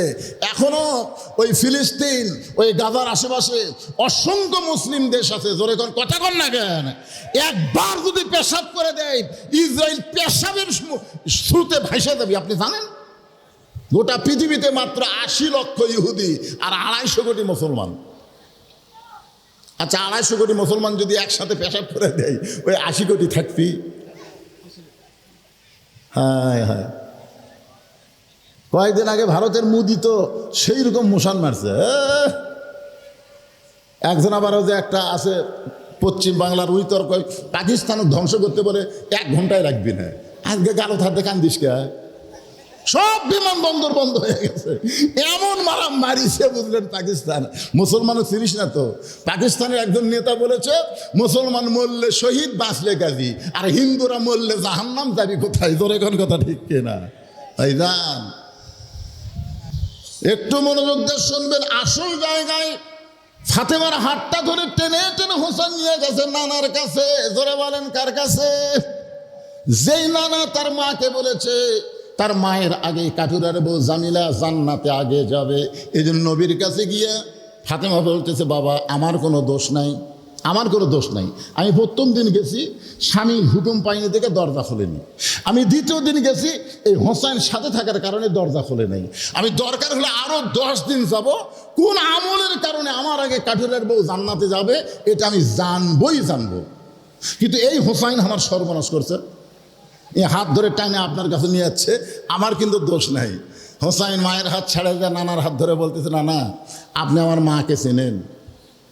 নানা, আপনি আমার মাকে চেনেন? যদি আমার মাকে চিনতেন তাহলে এই কাঠুরের বাড়ির দরজায় আমার মাকে পাঠাতেন না। প্রত্যেকটা সন্তান তার মাকে অত্যন্ত ভালোবাসে। ধরে কোন কথা ঠিক কিনা? নানা, আপনি বলেন, কোন আমলের কারণে ওই কাঠুরার বউ আমার মায়ের আগে জান্নাতে যাবে? মায়ান্তিকু আনিল হাওয়া ইন হুয়া ইল্লা ওয়াহয়ুহা। আপনারা বলেন তো, আল্লাহর যত জ্ঞান আছে সর্বোত্তম কে জানে? কথা খান না খান? এই যে একটা গান কয় না তাহিরি, আল্লাহর ধন নবীরে দিয়া, আল্লাহ আছে গায়েব হইয়া। ঠিক আছে, এটা ঠিক। আল্লাহর ধন মানে কি? আল্লাহর কি? আল্লাহর কোরআন কাক দিছে? নবীরে দিয়া। আল্লাহ আছে গায়েব হইয়া, নবীর ধন সব আলেম নিয়ে গোটা পৃথিবীময় আলোচনা করতেছে। জোরে কোন কথা ঠিক কিনা? এই জন্য বলেছে আল উলামাও ওয়ারাসাতুল আম্বিয়া, আলেমরা হচ্ছে নবীদের ওয়ারিস। কিন্তু তাহিরি সমস্ত আলেমত মাইনাস করে নবীর ধন খাজা নিয়ে, নবীর ধন খাজা নিয়ে সব আলেমক বাদ দিছে। নবীর ধন খাজা নিয়ে শুয়ে আছে আজমিরে, এই পর্যন্ত বললে তাও হতো। কিন্তু লাস্টে সেরেকের কথা বলতেছে, কেউ ফিরে না খালি হাতে, খাজারে তোর দরবারেতে, কেউ ফিরে না খালি হাতে, আল্লাহ তোমার দরবারেতে। জোরে কোন কথা ঠিক কিনা? কথা বলেন, খাজার দরবারে না আল্লাহর দরবার? ইমান যদি পোক্ত করতে চাই, যেখানে বুধু আমরা গোলামি করি, কার সাহায্য চাই? কার কাছে? জোরে বলেন। আল্লাহ ছাড়া দেওয়ার কেউ আছে? ভারত বলেছিল পেঁয়াজ বন্ধ করে দিলাম, চিনি বন্ধ করে দিলাম, আলু বন্ধ করে দিলাম, বাংলাদেশের মানুষ না খেয়ে থাকবে। ভারত বন্ধ করে দিছে। ওমা মিন দাব্বাতিন ফিল আরদি ইল্লা আলাল্লাহি রিজকুহা। আল্লাহ তাআলা রিজিকের দরজা খুলে গেছে। আপনার বলেন তো, এর আগে রমজান মাসে যত বছর জিনিসপত্রের দাম, এবছর তার চাইতে কম না বেশি? কি শান্তি! এই শান্তি হওয়ার পিছনে দুটা কারণ। একটা কারণ হলো আমরা ভারতের দিকে খেয়াল করিনি, আল্লাহর দিকে খেয়াল করছি। আর 2 নম্বর কারণ হলো বর্তমানে মরদ মানুষ ক্ষমতার চেয়ারত বসে আছে। মরদ মানুষ থাকলে আল্লাহর রহমত হয়। মা তারাক্তু বাদে আলা উম্মতি ফিতনাতুন আদর আলা রাজুল মিনান নিসা, রাওয়াহুল বুখারী কিতাবুল ফিতান। বুখারী শরীফের কিতাবুল ফিতান অধ্যায়ে আল্লাহ রাসূল বলেছেন, আমার পরে আমার উম্মতের জন্য সবচাইতে বড় বিপদ হলো মরদ মানুষের জন্য নারী নেত্রী হওয়া। এই নারী নেত্রী যতদিন আমাদের বাংলাদেশে ছিল, আমরা দুর্নীতিতে চ্যাম্পিয়ন, অভাব অনটন, জিনিসপত্রের দাম বেশি। ধরে কোন কথা ঠিক খেয়ে না? এখন থেকে আমাদের স্লোগান হলো মেয়ে মানুষের দিন শেষ, মরদ মানুষের বাংলাদেশ। জোরে কোন কথা ঠিক কি না? কি রাজি? তাহলে একটা স্লোগান দেন তো, মেয়ে মানুষের দিন শেষ, মরদ মানুষের মরদ কন না পুরুষ মানুষ কন? আমাদের বৌরাত কয় মরদ মানুষ। আহারে,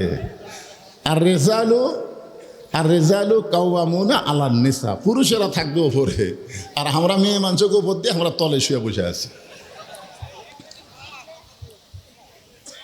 আল্লাহ নবীর হাতটা ধরে বলে, না না, কোন আমলের কারণে সাধারণ একটা কাঠুরার বউ আমার মায়ের আগে জান্নাতে যাবে, এটা না বলা পর্যন্ত আমি আপনার হাত ছাড়ব না।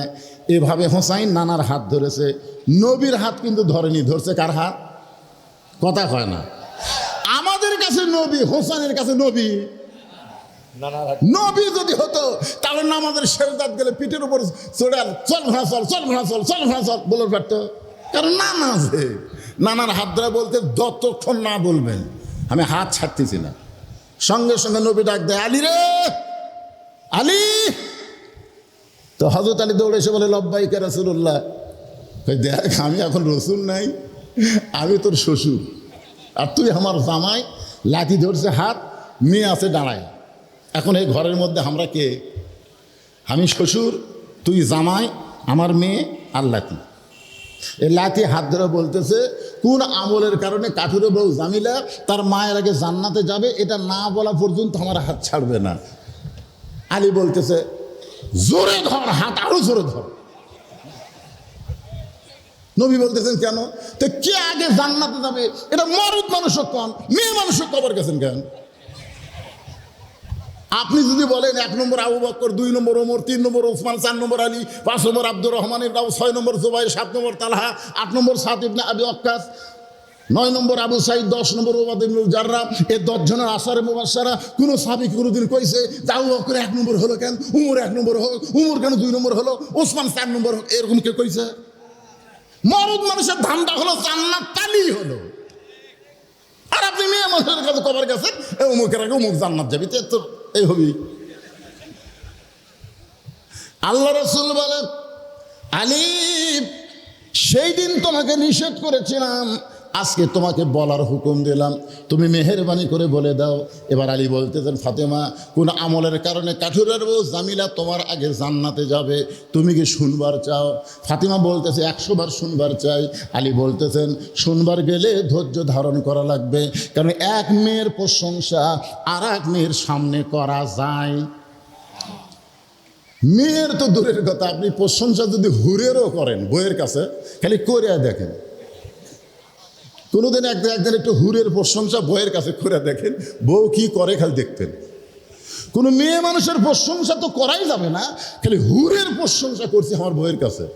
আল্লাহ যদি আমার জান্নাত দেয়, হুরের নাক হবে এইরকম, চোখ হবে এইরকম, তারপরে হুরের রং, গায়ের রং এইরকম। কিছুক্ষণ পরে আমার বউ দেখি বালুস বগলের মধ্যে নিয়ে চলে যাচ্ছে। আমি কোথায় যাও? বলে হুর নিয়ে থাকেন, আমার কি দরকার? সেদিন থেকে আমি তওবা করছি, জীবনে বইয়ের কাছে আর হুরের গল্প করবো না। আল্লাহ যা দেয় দেখ, কিন্তু হুরের গল্প আর বইয়ের কাছে করা যাবে না। আলী বললেন, ফাতেমা, একটু ধৈর্য ধারণ করা লাগবে। ফাতেমা বললেন, ইন্নাল্লাহ মা'আস-সাবিরিন। ধৈর্যশীলদের সঙ্গে কে থাকে? সূরা আসরের 4 নম্বর বিষয় হলো ওয়াতাওয়াসাউ বিস-সবর। আছে না নাই? আমি কিন্তু 2 নম্বরের ওপর ওয়াজ করতেছি, ওয়া আমিলুস সালিহাত। পুরুষের জন্য 1 নম্বরে নেক আমল হলো নামাজ, আর নারীদের জন্য 1 নম্বর হলো পর্দা। এইটা নিয়ে ওয়াজ করতেছে। এখন খেয়াল করে আলী বলতেছেন, ফাতেমা তোমার কি মনে আছে একদিন দুপুর বেলায় তুমি আমার কাছে এসে কান্না শুরু করে দিলে? আমি বললাম, ফাতেমা কান্দো কেন? তুমি তখন কইলে হাসান হোসেন না খাইয়া ঘুমায় গেছে, ঘুম থেকে চেতন পাইলে খাবার চাবে, গোটা বাড়ি খুঁজে দেখি খাবার কোনো ব্যবস্থা নাই। ওগো স্বামী, আপনার পকেটেও কোনো টাকা নাই যে আপনি খাবার কিনবেন, তাই বাধ্য হয়ে এই ওন্নাটা আপনার হাতে দিলাম। এই ওন্নাটা বিক্রি করে যেই টাকা হবে সেই টাকা দিয়ে হাসান হোসেনের জন্য একটু খাবার কিনে আনবেন। আলী বলে, ফাতেমা তোমার ওন্নাটা আমি জামার পকেটের মধ্যে নিয়ে বাজারে গেলাম, জামার পকেটে নিয়ে বাজারে ঘুরতেছি, কিন্তু আমার মন বলতেছে, আলী রে, ওন্নাটা বিক্রি করবার গেলে খরিদ্দার যদি জিজ্ঞাসা করে কার ওন্না, তুই যদি বলিস আমার বইয়ের ওন্না, তাহলে খরিদ্দার মনে মনে চিন্তা করবে পুরুষ মানুষ বইয়ের জিনিস যখন বেচা খায় ওই পুরুষটা হলো দুর্বল পুরুষ। আলী বলতে যেন, ফাতেমা তোমার ওন্না পকেটের মধ্যে নিয়ে গোটা বাজার ঘুরতেছি, কিন্তু পকেট থেকে ওন্না বের করার বিক্রি করার সাহস পাচ্ছি না। এমন সময় এক খরিদ্দার আমার সামনে এসে আমার সালাম দেয়া বলে, আলী ভাই আপনি মনে হয় কিছু বিক্রি করবেন। আমি আলী আশ্চর্য হয়ে গেলাম, পকেটের ওন্নার খবর আল্লাহ আর আলী ছাড়া কেউ জানে না। আর খরিদ্দার বলতেছে, আপনি মনে হয় কিছু বিক্রি করবেন। আমি তাকায় দেখি খরিদ্দারের একটা ব্যাগ আমার সামনে ফাঁক করে ধরেছে। আমি পকেট থেকে ওন্না বের করে যখন ব্যাগের মধ্যে দিলাম, ওই খরিদ্দার ব্যাগের মাথাটা ধরে একটাবার ওন্নার দিকে তাকাইলো না, আমার হাতে 6টা দেরহাম দিয়ে খরিদ্দার চলে গেল। আলী বলে, ফাতেমা ওই 6টা দেরহাম নিয়ে আমি এক দৌড়ে দোকানদারের কাছে গিয়ে বললাম, ভাই আমার হাসান হোসেন না খাইয়া ঘুম পাড়তেছে, ঘুম থেকে চেতন পাইলে খাবার জন্য বায়না ধরবে, এই 6টা দেরহামের যা খাবার হয় সেই খাবারটা আমাকে একটু তাড়াতাড়ি টোপলা করে দাও। দোকানদার তাড়াতাড়ি টোপলা করে যখন আমাকে খাবার দিবে, আমি পকেট থেকে 6টা দেরহাম দোকানদারকে দিব। এমন সময় একজন ফকির আমার সামনে এসে কান্দের বলে, আলী আজকে 3 দিন হলে আমার বাড়িতে কোনো খাবার নাই, মেহেরবানি করে আমাকে একটু সাহায্য করো। আমি আলীর এত রাগ হয়ে গেল, আমি 6টা দেরহামের খাবার টোপলা নিব, আর এমন সময় ফকির আমার সামনে দাঁড়িয়ে গেছে। আমি মনে হয় ফকির কিছু বলতে চাই, এমন সময় আল্লাহর কোরআন আমার সামনে এসে বলতেছে, আম্মা সাইলা ফালা তানহার, আলী রে সায়েলকারীর সঙ্গে খারাপ ব্যবহার করিস না। আলী বলে, ফাতেমা আল্লাহর কোরআনকে সম্মান দিয়ে আমি মনে মনে নিয়ত করলাম 1টা দেরহাম ফকিরকে দান করব, আর 5টা দেরহামের খাবার নিয়ে বাড়ি যাব। এই মনে করে পকেট থেকে 1টা দেরহাম যখন ফকিরকে দিবার চাই, এমন সময় আল্লাহর কোরআন আমাকে বলতেছে, ওমা তুনফিকু মিন শাইইন ফি সাবিলিল্লাহি ইউওয়াফা ইলাইকুম ওয়া আনতুম লা তুজলামুন। আলী ফকিরকে যদি 1টা দেরহাম দান করিস, আল্লাহ তোকে 10টা দেরহাম ইউওয়াফা ইলাইকুম ফিরাই দিবে। তুই যদি ফকিরকে 2টা দেরহাম দেস, আল্লাহ তোকে 20টা দিবে। যদি 6টা দেরহাম ফকিরকে দান করিস রে আলী, আল্লাহ তোকে 60টা দেরহাম ফেরত দিবে। আলী বলে, ফাতেমা আল্লাহর কোরআনকে বিশ্বাস করে ফকিরকে 6টা দেরহাম যখন দান করে দিলাম, ফকির হাসতে হাসতে যখন চলে গেল, দোকানদার বলতেছে, আলী ভাই আপনার সন্তান বলে না খাইয়া ঘুমায় গেছে, খাবার টোপলা কিনবেন। 6 দেরহামে টোপলা করলাম, সেই টোপলা না নিয়ে আপনি সব টাকা ফকিরকে দিয়ে দিলেন, তাহলে টোপলা কি করব?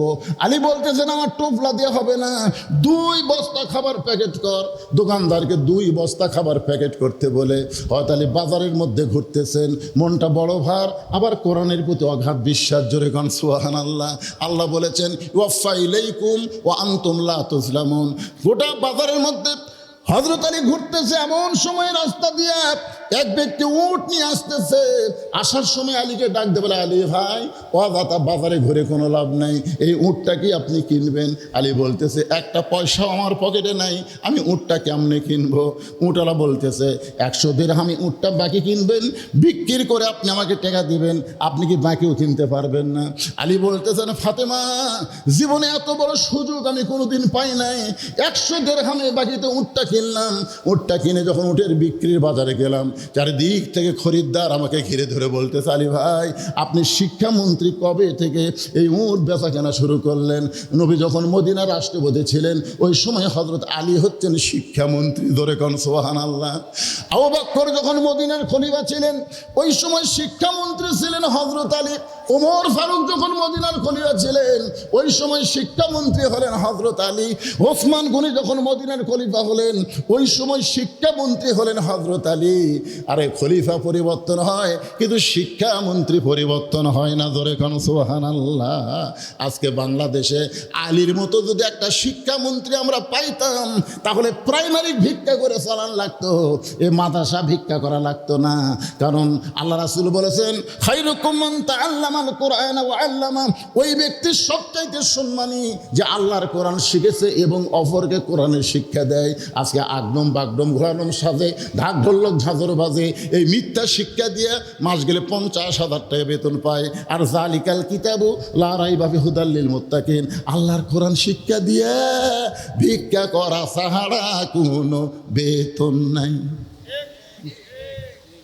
এই জন্য আগামী ইলেকশনে যাকে তাকে শিক্ষামন্ত্রী বানালে হবে না। শিক্ষামন্ত্রীর মধ্যে সব ধরনের শিক্ষা, বিশেষ করে ওহীর জ্ঞান, কোরআনের শিক্ষা তার মধ্যে থাকতে হবে। জোরে কোন কথা ঠিক কথা বলেন। তা আপনি শিক্ষামন্ত্রী হয়ে এই উটের ব্যবসা কবে ধরলেন? আলী বলতেছে, আচ্ছা বিপদে পড়লাম রে। এক খরিদ্দার এসে বলতেছে, ভাইজান আপনার মতন আলেম মানুষ এরকম উঠলে বাজারে আসা ঠিক হয়নি, দাম কত নেবেন? তা আলী বলতেছে, দাম চাবো না, তুমি দাও। তো বলতেছে, হিসাব করে 160 দিরহাম দিলাম। যে 160 দিরহাম দিয়েছে উটালের 100 দিরহাম ফেরত দিয়ে বাকি 60টা দিরহাম নিয়ে দোকানে গিয়ে বলতেছে, খবর কি? বলে 2 বস্তা খাবার প্যাকেট করেছি। বলে দাম কত হবে? বলে 60 দিরহাম দিলেই চলবে। আলী ওই 60টা দিরহাম দিয়ে 2 বস্তা খাবার কান্দে নিয়ে যেই মাত্র বাড়ির দরজায়, আগে দরজা ভিড়ানো ছিল, এবার দরজায় খিল আটকে গেল। আলী বলতেছে, ফাতেমা দরজা খোলো। ফাতেমা বলতেছে, খোলাই ছিল কিন্তু কান্দের উপর 2 বস্তা দেখে আটকে গেল। আপনি অন্য বিক্রি করার টাকা দিয়ে বড় ধরে 1 টোপলা খাবার পাবেন, 2 বস্তা খাবার কোথায় পেলেন?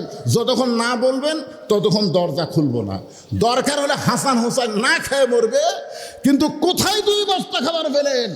অন্য বিক্রি করার টাকা দিয়ে বড় জোরে 1 টোপলা হবে, 2 বস্তা কান্দত করে নিয়ে যাচ্ছেন, কোথায় পালেন আগে কম। আলী বলতেছে, ফাতেমা আগে দরজা খোলো তারপরে বলবো। ফাতেমা বলতেছে, আগে বলেন তারপরে দরজা খুলবো। আলী বলতেছে, ফাতেমা খুব ওজন লাগতেছে, তো আগে দরজা খোলো তারপরে বলবো। ফাতেমা বলতেছে, না আগে বলেন তারপরে খুলবো। এমন সময় আল্লাহর কোরআন বলতেছে, আর রিজালু কাওয়ামুনা আলান নিসা। আলী রে, পুরুষ থাকবি নারীদের উপরে। ফাতেমা দরজা না খোলা পর্যন্ত তুই যান বলিস না। ফাতেমা বলতেছে, আপনি না বলা পর্যন্ত আমি খুলবই না। হতালি রাগ করে 2 বস্তা কান্দত করে নবীর দরবারে গেছে। নবী তখন বসেছিলেন। নবী উঠে এসে আলীর কপালে চুমা দিয়ে 2 বস্তা 2 কান্দর থেকে নামাইলিস। সুবহানাল্লাহ বলেন। আলী মুখ ভার করে, রাসূল বলে, আলী তোমার কপালে চুমা দিয়ে 2 বস্তা কান্দর থেকে নামা নিলাম, তারপরে তোমার মুখ ভার কেন? বলে, আপনার মেয়ে ভালো না, আপনি ভালো। এটা আসা মাত্রই কপালে চুমা দিয়ে 2 বস্তা কান্দর থেকে নামে নিলেন, আর এতবার বললাম আপনার মেয়ে দরজা খুললো না। রাসূল বলে, আলী যদি আমার মেয়ে দরজা খুলতো তুমি কি আমার কাছে আসতে? দরজা খুললে আবার আসবো কেন? এই জন্যে আমার মেয়ে দরজা খোলেনি। কারণ কি জানো? আলী বলতেছি, রাসূলুল্লাহ কি কারণ? রাসূল বলেন, 1 নম্বর কারণ হলো, কোন খরিদ্দার তোমার কাছ থেকে ফাতেমার ওড়না কিনেছে তুমি কি সেই খরিদ্দারকে চেনো? আলী বলতেছে, আমি চিনি না। রাসূল বলে, আলী রে, কোন ফকির তোমার কাছে ভিক্ষা চাইছে তুমি তো এই ফকিরকে চেনো? আলী বলতেছে, চিনি না। কোন উটওয়ালা তোমার কাছে উট বিক্রি করছে তুমি কি তার খবর জানো? আলী বলতেছে, জানি না। কে তোমার কাছে উট কিনলো তুমি কি তাকে চেনো? আলী বলতেছে, চিনি না। রাসূল বলে, আলী রে, এই যে 4টা বিষয় ঘটে গেল আমি সব তোমার কাছে খোলাসা করে বলে দিব। কোন ফকির ভিক্ষা চাইছে, কোন খরিদ্দার ওড়না কিনছে, কে উট বিক্রি করলো, কে আবার উট কিনে নিল। রাসূল বলতেছে, আমি তোমাকে বলবো, আলী তুমি শুনবা? শুনবো না মানে? তাহলে বসো। আলী বসে গেছে, নবী এখন বলবে, আমিও আপনাদের বলবো, তবে সূরা আসরের 4টা বিষয় আগে শোনা লাগবে। ঠিক কিনা বলেন? শোনা লাগবে না? শোনা লাগবে না? ও আমিলুস সলিহার উপর কথা চলতেছে। এবার চলে আইছে ওয়াতাওয়াসাউ বিল হক। খুব মারাত্মক বিষয় বর্তমান সময়ে হক কথা। আগে হক কথা বললেই আওয়ামী লীগেরা খেপে দিত, এখন আবার হক কথা বললে অন্য আর এক দলের লোকেরা খেপে যায়। কেন হক কথা বললে খেপবেন কেন? বাংলাদেশের একটার নাম ছিল আজিজুল হক। কি নাম? তার বেটার নাম হলো মামুনুল। একেবারে মামুনুল তো কর পারেন না কেন? মামুনুল হক, একটু ঝাঁকি দেখাবেন। হক কুল জাল হক ওয়াজাহাকাল বাতিল ইন্নাল বাতিলা কানা জাহুকা ওয়াতাওয়াসাউ বিল হক। হক কথা বলতেই হবে, হক কথা বলাই লাগবে ভাইজান। হক কথা কি? যে কোরআনের ওয়াজ শুনবেন, শুধু শোনার জন্য আল্লাহ এই কোরআন দেয়নি। আল্লাহ বলেছেন সামিনা ওয়া তাআনা, শুনতে হবে এই কোরআনকে গ্রহণ করার জন্য। জোরে কোন কথা ঠিক কিনা? তাহলে আমরা কি বলতে পারি যে সব দেখা হলো শেষ? আমরা একে একে দেশ স্বাধীন হওয়ার পরে কিন্তু সবই দেখছি, সব দেখা হলো শেষ। আগামীতে আমরা দেখব আল্লাহর কোরআনের বাংলা দেশ। কারা কারা দেখবার চান? 2 হাত তুলে আল্লাহকে একটু দেখান তো। আল্লাহ যদি তৌফিক দেয়, লিল্লাহে তাকবীর। হাত নামান, হাত নামান। এখন একটা স্লোগান দেওয়া লাগবে, আল কোরআনের আলো সব জায়গায় জালো। সব জায়গা, ঘরে ঘরে খালি করলে হবে না, কারণ ঘরে ঘরে আবু জেহেল পক্ষে ছিল। আল্লাহ রাসূলকে বলছে আপনি ঘরের মধ্যে কোরআন পড়েন, দরকার সারা রাত আমি খাড়াই থেকে শুনবো। আজ আমাদের বাংলাদেশে আপনি কোরআনের মাহফিলে কোরআনের ওয়াজ করেন, মসজিদে কোরআন তেলাওয়াত করেন, মাদ্রাসাত কোরআন পড়ান, কোনো সমস্যা নাই। কিন্তু এই কোরআন নিয়ে যদি সব জায়গায় যাবার চান, তখন 3 শ্রেণীর মানুষ আপনার বিরুদ্ধচারণ করবে। কয় শ্রেণীর? 3 শ্রেণীর মানুষ কখনোই চাবে না যে আল্লাহর কোরআন বাংলাদেশে বিজয় হোক। এক শ্রেণী হলো যারা আবু জেহেলের মতন রাষ্ট্রীয় ক্ষমতা দখল করে থাকবে। তারা কোনো সময় চাবে না আব্দুল্লাহর বেটার নেতৃত্ব চলুক, নেতা হবে আবু জেহেল, নবীকে নেতা হওয়ার দেবে না। এরকম রাষ্ট্রীয় শক্তি তারা কোনো সময় চাবে না আল্লাহর কোরআনের বিজয় হোক। জোরে কোন কথা ঠিক কিনা? 2 নম্বর হলো পুঁজিপতি। জোরে কোন কি পতি? পুঁজিপতি। শতকরা 2.5 টাকা যাকাত দেওয়া লাগবে। আপনার না হয় 1000 টাকা আছে, আপনি 25 টাকা দিতে কিছু মনেই করতেছেন না, কিন্তু 1 লাখ টাকা থাকলে 2,500 দেওয়া লাগবে। 1 কোটি টাকা থাকলে 2.5 লাখ দেওয়া লাগবে। 100 কোটি টাকা থাকলে 2.5 কোটি টাকা দেওয়া লাগবে। 1000 কোটি টাকা থাকলে 25 কোটি টাকা দেওয়া লাগবে। আর তার 10,000 কোটি টাকা আছে। আপনারা বলেন এই বাংলাদেশে 1000 কোটি টাকার উপরে কমপক্ষে 10,000 ধনী লোক আছে, 10,000-এর বেশি ধনী লোক আছে। এই ধনী লোক যদি শতকরা 2.5 টাকা যাকাত দিবার চায়, যদি যাকাত দেওয়ার জন্য বাধ্য করা হয়, বাংলাদেশে কোনো গরিব থাকবে না। জোরে কোন কথা ঠিক কিনা? কিন্তু ওরা চাবে না যে আল্লাহর কোরআন বিজয় হোক, কারণ কোরআন বিজয় হলে সুদ বন্ধ হবে, যাকাত ভিত্তিক অর্থনীতি চালু হবে। পুঁজিপতিরা এটা কোনো সময় চাবে না। জোরে কোন কথা ঠিক কিনা? আর এক শ্রেণী হলো যারা ধর্মলিয়া ব্যবসা করতেছে। ধর্মলিয়া ব্যবসা করা বোঝেন না? আমার দয়াল বাবার দরবারেতে কেউ ফিরে না খালি হাতে।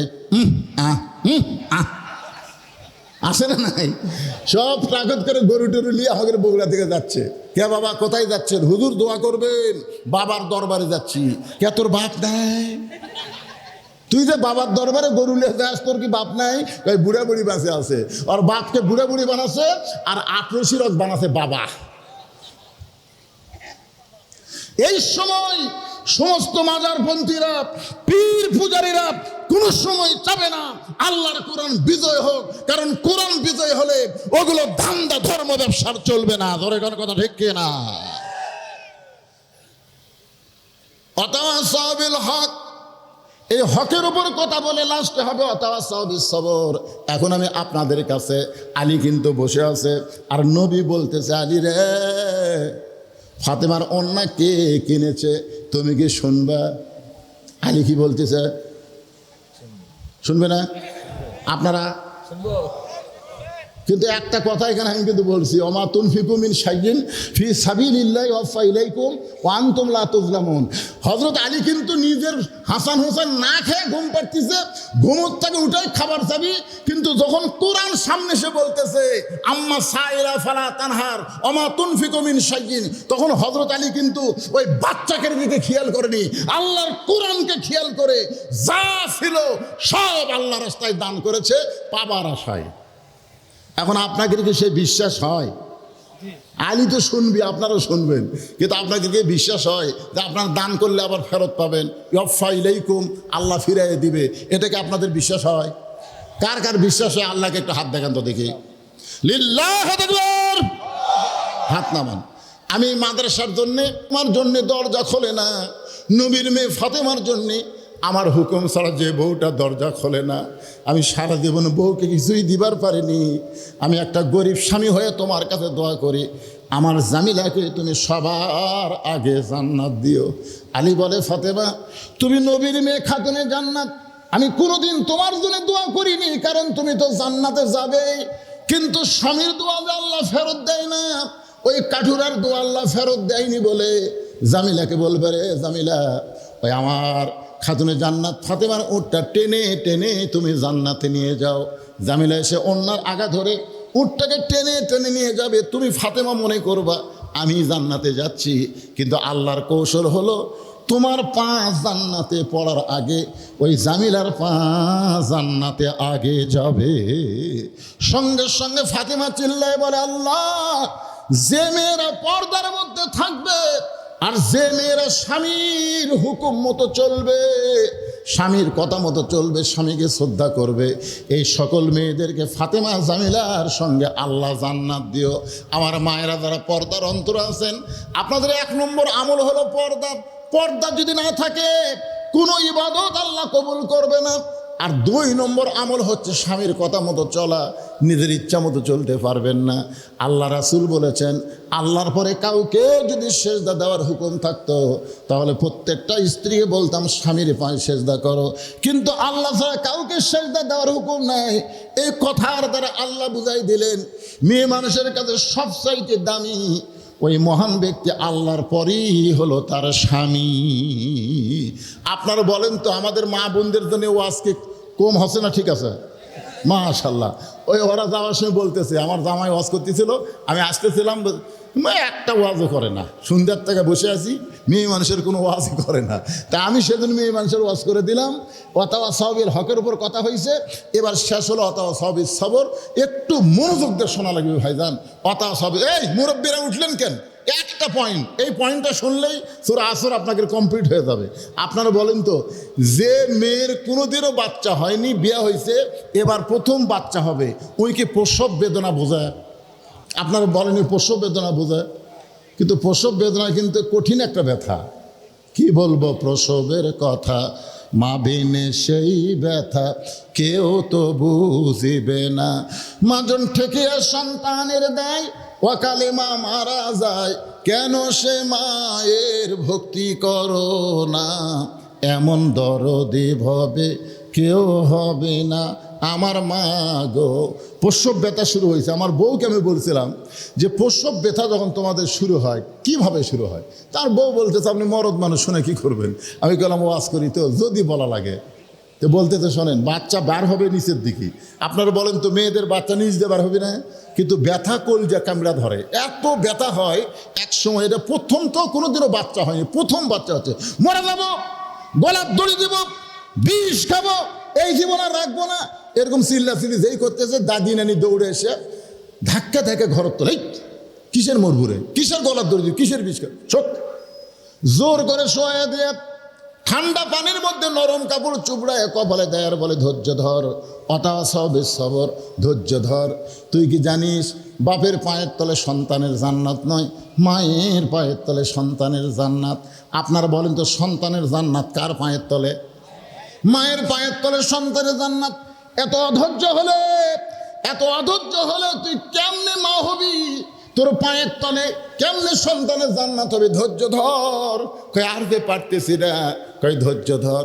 একটু জোরে কান্দার চাই, জোরে কান্দিস না, দাঁতের ওপর দাঁত দে। জোরে কানলে পাশের বাড়ির লোক শুনতে পাবে যে বাচ্চা হওয়ার সময় মা তাই চিল্লাচিল্লি করছে।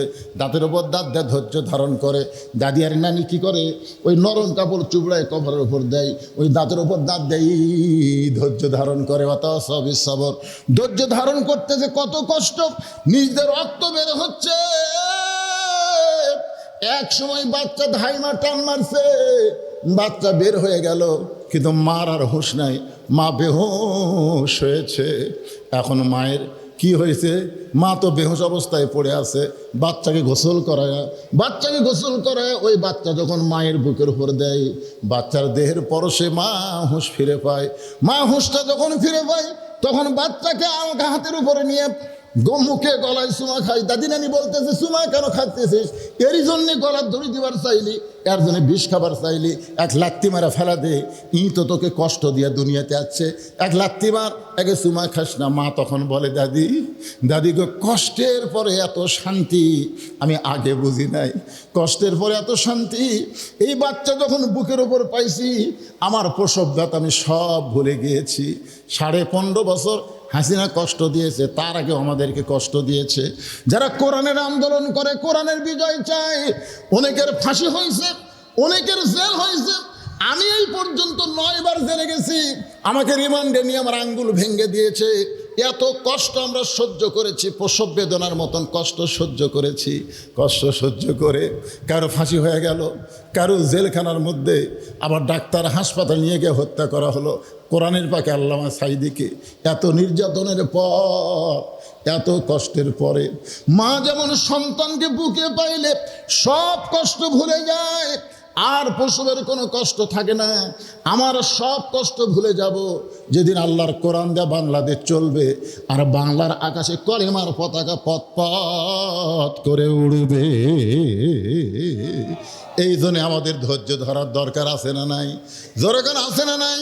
ওয়ালা নাবলুওয়ান্নাকুম বিশাইই্যিম মিনাল খাউফি ওয়াল জুই ওয়া নাকসিম মিনাল আমওয়ালি ওয়াল আনফুসি ওয়াস সামারাতি ওয়াবাশশিরিস সাবিরিন। অবশ্যই আল্লাহ তাআলা অচিরেই আমাদের বাংলাদেশে, গোটা বাংলাদেশ আপনাদের দোয়ায় ঘুরতেছি, যা দেখতেছি আর যা বুঝতেছি, আগামীর দিন হবে আল্লাহর কোরআনের দিন। আল্লাহ কবুল করুক। সকলে বলে আল্লাহুম্মা আমিন। অনেক গরমের মধ্যে ধৈর্য ধারণ করে আপনারা আলোচনা শুনলেন। আল্লাহ আজকের মাহফিল সকলের হেদায়েতের জন্যে, নাজাতের জন্যে, জান্নাতের জন্য আল্লাহ কবুল করো। ওঠেন না ভাইজান, সংক্ষিপ্ত একটা মোনাজাত হবে। হ্যাঁ, আল্লাহুম্মা আমিন। আল্লাহুম্মা আনতাস সালাম ওয়া মিনকাস সালাম, তাবারাকতা ইয়া যাল জালালি ওয়াল ইকরাম।